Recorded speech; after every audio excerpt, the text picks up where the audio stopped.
Hello' মাই dear friends, আজি আকৌ এটা নতুন ভিডিঅ'লৈ সকলোকে স্বাগতম জনাই আৰম্ভ কৰিবলৈ লৈছোঁ এইচএছ ফাৰ্ষ্ট ইয়েৰৰ ফাইনেল এক্সাম 2024ত হৈ যোৱা হিষ্টৰীৰ কুৱেশ্যন পেপাৰ সম্পৰ্কে আলোচনা কৰিবলৈ। লগতে তোমালোকৰ যিহেতু MCQ বেছি আহিব, গতিকে MCQখিনি মই চলুশ্যন কৰি দিয়াৰ চেষ্টা কৰিম। বা এইটো ভিডিঅ'ত তোমালোকে MCQ সম্পূৰ্ণ চলুশ্যন পাই যাবা। চ' ভিডিঅ'টো আৰম্ভ কৰোঁ আহা। চ' তোমালোকে যদি কুৱেশ্যন পেপাৰখন চোৱা 2024ৰ কুৱেশ্যন পেপাৰ এইচএছ ফাৰ্ষ্ট ইয়াৰৰ ফাইনেল এক্সাম। চ' তাতে 4 মাৰ্কছ 130 5 মাৰ্ক, তাৰপিছতে কুৱেশ্যন পেটাৰ্ণখিনি চাব পাৰিছা। চ' এতিয়া আমি কুৱেশ্যন সম্পৰ্কে আলোচনা কৰিম। যদি তোমালোকে কুৱেশ্যনবিলাক চোৱা, কুৱেশ্যন নাম্বাৰ 1ৰ পৰা আৰম্ভ কৰা, তলৰ প্ৰশ্নসমূহৰ উত্তৰ দিয়া যিকোনো 12টা।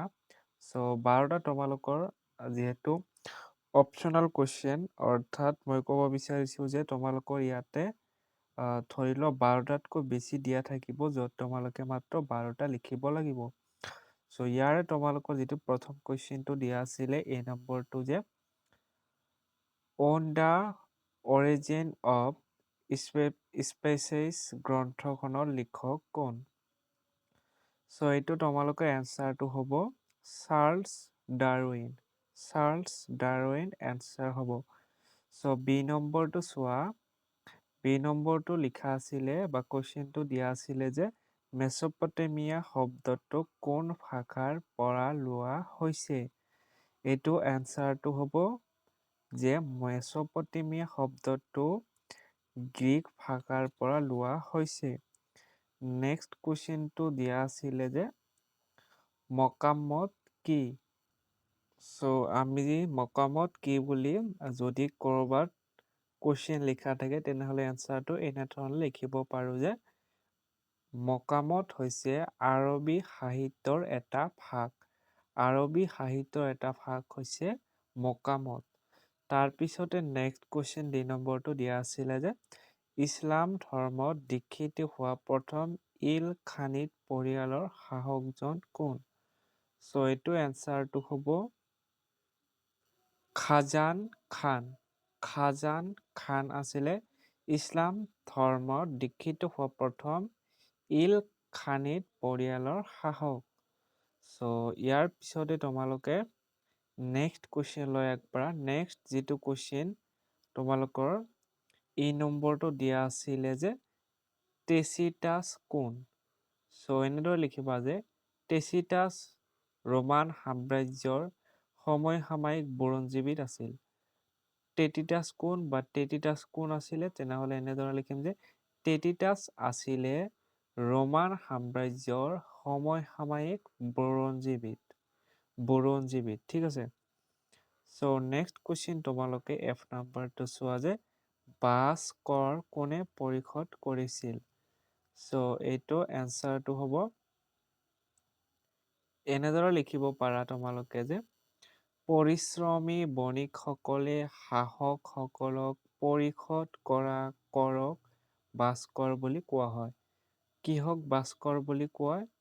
যে পৰিশ্ৰমী বণিকসকলে শাসকসকলক পৰিশোধ কৰা কৰক ভাস্কৰ বুলি কোৱা হয়। সাধাৰণতে যদি কৰ বুলি লিখা আহে, ধৰি লওক কৰ মানে হৈছে ইংলিছত যদি কওঁ আমি, তেনেহ'লে এইটো হৈছে টেক্স, যিটো টেক্স লোৱা হয় আৰু বৰ্তমানত মাটিৰ টেক্স লয়। কিন্তু যিটো হিষ্টৰী হিচাপে যদি আমি কওঁ, পুৰণি কালত কি কৰা হৈছিলে,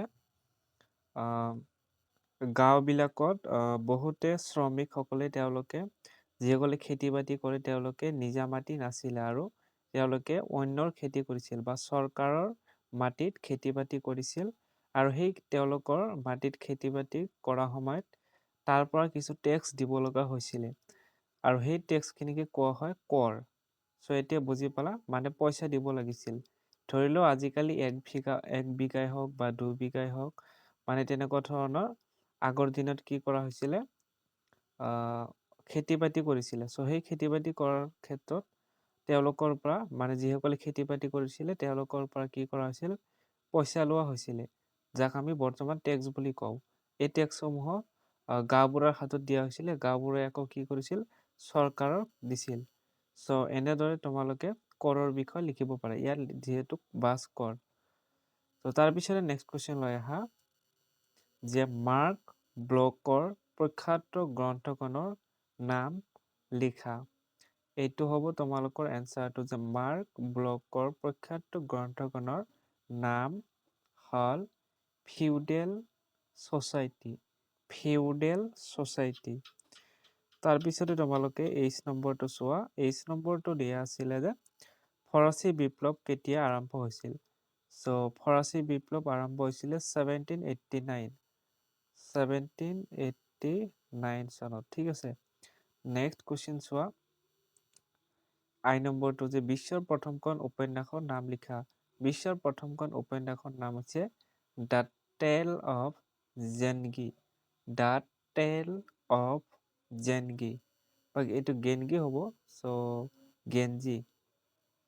চ' তোমালোকে এনেদৰে লিখিবা যে বিশ্বৰ প্ৰথমখন উপন্যাসৰ নাম হৈছে দ্য টেল অফ গেনজি। চ' এতিয়া আমি যে নম্বৰলৈ আগবাঢ়িছোঁ। যে নম্বৰটো দিয়া আছিলে যে প্ৰথম পানিপথৰ যুদ্ধ কোন চনত হৈছিল। প্ৰথম পানিপথৰ যুদ্ধ তোমালোকে নিশ্চয় জানা যে 1527 চনত হৈছিলে। 1526 চনত প্ৰথম পানিপথৰ যুদ্ধ হৈছিলে। তাৰপিছতে কেই নম্বৰটো চোৱা যে বিশ্বৰ প্ৰথমখন লোৰ দলং কোনে নিৰ্মাণ কৰিছিল। চ' এতিয়াও তোমালোকে লিখিবা যে বিশ্বৰ প্ৰথমখন লোৰ দলং নিৰ্মাণ কৰিছিল তৃতীয় ডাবিৰে বা তোমালোকে লিখিব পাৰা তৃতীয় ডাবিৰে। ঠিক আছে। এইটো তথাপি চাই ল'বা তোমালোকে। চ' নেক্সট যিটো কুৱেশ্যন দিয়া আছিলে যে স্পেনিং জেনি কোনে নিৰ্মাণ কৰিছিল। স্পেনিং জেনি কোনে নিৰ্মাণ কৰিছিল। এইটো এনচাৰটো হ'ব যে জেমছ হাৰগ্ৰিভছে। অৰ্থাৎ স্পেনিং জেনি কোনে নিৰ্মাণ কৰিছিল বুলি ক'লে জেমছ হাৰগ্ৰিভছে নিৰ্মাণ কৰিছিল। ঠিক আছে। জেমছ হাৰগ্ৰিভছে এইটো এনচাৰ হ'ব। ঠিক আছে। চ' নেক্সট কুৱেশ্যন এম নম্বৰটো চোৱা যে ছিডনী কেতিয়া প্ৰতিষ্ঠা কৰা হৈছিল। চ' ছিডনী প্ৰতিষ্ঠা কৰা হৈছিলে কিমান চনত 1790 1790 চনত ছিডনী প্ৰতিষ্ঠা কৰা হৈছিল। ঠিক আছে। নেক্সট কুৱেশ্যনটো চোৱা। দ্য ট্ৰেভেলছ কোনে লিখিছিল। এইটো এনচাৰটো হ'ব যে দ্য ট্ৰেভেলছ লিখিছিল মাৰ্কো পলোৱে। ঠিক আছে। মাৰ্কো পলোৱে দ্য ট্ৰেভেলছ লিখিছিল।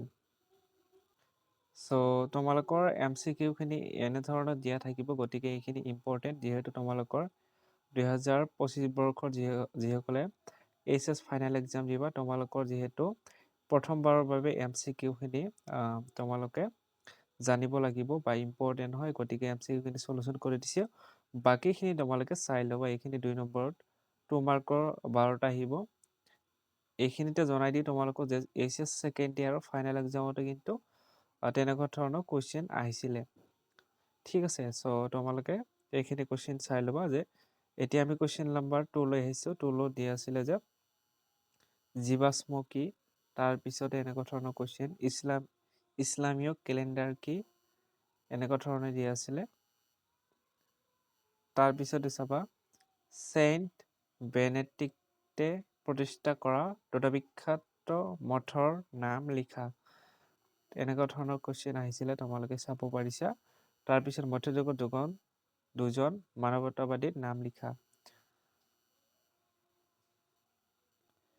তাৰপিছতে চোৱা ব্ৰিটিছ সংসদৰ সদন দুখনৰ নাম লিখা। তাৰপিছতে ঔদ্যোগিক বিপ্লৱৰ দুটা আৱিষ্কাৰৰ নাম লিখা। মৌখিক বুৰঞ্জী কি। এইটো ভেৰি ভেৰি ইম্পৰ্টেণ্ট হয়। What is oral history. মৌখিক বুৰঞ্জী।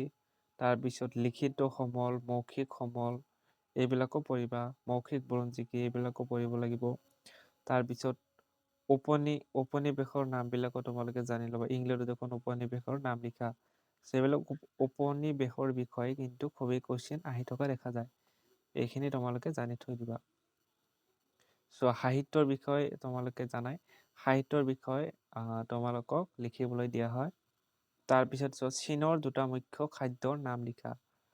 Name to staple foods of China, মানে চীন দেশৰ দুটা মুখ্য খাদ্যৰ নাম লিখিবলৈ দিছিলে। তাৰপিছত কুৱেশ্যন নাম্বাৰ 3 লৈ আগবাঢ়িছো। 3 দিয়া থাকিব, ইয়াৰে তোমালোকৰ যিকোনো 10টা লিখিব লাগিব, য'ত এটা কুৱেশ্যনৰ মাৰ্ক থাকিব 4। অলপ লংভাৱে লিখাৰ চেষ্টা কৰিবা। এই নম্বৰত দিয়া আছিলে যে আদিম মানুহৰ খাদ্য সংগ্ৰহৰ বিভিন্ন উপায় সম্পৰ্কে এটি চমুকৈ লিখা। এইটো আমি ক্লাছ 5ৰ পৰা জানি আহিছো। আদিম মানুহৰ খাদ্য সংগ্ৰহ কেনেদৰে কৰিছিল, গছৰ ছাল খাইছিলে, কিবা কিবি খাইছিলে, কেঁচা মাংসই খাইছিলে, এইবিলাক তোমালোকে জীৱ জন্তু হত্যা কৰি খাইছিলে, এইবিলাক জানাই। আৰু অলপ বহলভাৱে লিখাৰ চেষ্টা কৰিবা। তাৰপিছতে ৰোমান সাম্ৰাজ্যৰ বিষয়ে সমল বিষয়ে এটি টোকা লিখা। ৰোমান সাম্ৰাজ্যৰ বিষয়ে অলপ জানি ল'বা। তাৰপিছতে 3 নম্বৰ ধৰ্মযুদ্ধৰ বিষয়ে এটি চমুকৈ লিখা। এনেকুৱা ধৰণৰ কুৱেশ্যন আহিছিলে। ৰোমান সাম্ৰাজ্যৰ বিষয়ে শ্ৰমিকৰ পৰিচালনা সম্পৰ্কে এটি টোকা লিখা। এইখিনি কুৱেশ্যন আহিছিলে। তাৰপিছত কৃষকৰ বিষয়ে বেছিকেলি লিখিব আহে। বেছিকেলি কৰ আৰু গাঁওবুঢ়া বা এইবিলাক লিখিব আহে যে মুক্ত কৃষক আৰু চাৰ্ফৰ মাজৰ পাৰ্থক্য। কৃষকসকলক বিভিন্ন ধৰণৰ কৃষক আছিলে, তেওঁলোকৰ বিষয়ে লিখিবলৈ আহে। কৃষকৰ প্ৰকাৰ কিমান আছিলে, এনেকুৱা ধৰণৰ কুৱেশ্যনবিলাক লিখিবলৈ আহে। গতিকে সেইবিলাক কুৱেশ্যন তোমালোকে জানি ল'বা। তাৰপিছত গীৰ্জা নগৰৰ এটি সময় বিৱৰণ দিয়া। এইবিলাক কুৱেশ্যন আছিলে।